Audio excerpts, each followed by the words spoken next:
Uma ngibuka lesithombe lengisibona kaSwaziland News ka-online news lapho khona Mzwakhe embi kwakhe kunelibhodlela lesitawoti.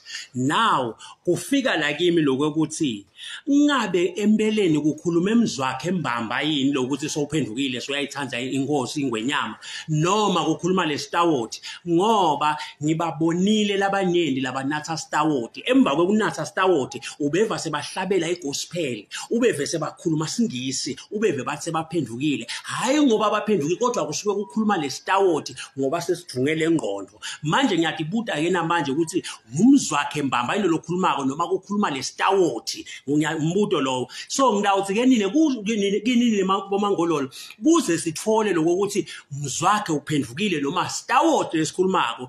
Kufanele ukuthi nimnike iprobation yeminyaka lemibili, ningamendi lutho, ningamthumi lutho, ningambambisi indzawo ahlale nje, ningamniki ngisho lesodwa sikhundla, ngisho sekushanyela imbala ningamniki ahlale nje 2 years. Sitase siyabona ke lapho ukuthi nembala uphendukile noma bekhuluma lesitawoti, ngoba siyingodi sitawoti siyamenda umuntu ende engathi uphendukile, sithi singahlaphuka siphele la nhloko abiyele lo muntu abe njengoba bekanjalo, bese siyabona bekungakhulumi yena bekangaphenduki bekhuluma lesitawoti. Sifuna ukuthola miyekele nje Mzwakhe, ningamniki isikhundla, ningamniki lutho, athi hlalele nje angumzwakhe. Inkosi wakho uselamagama.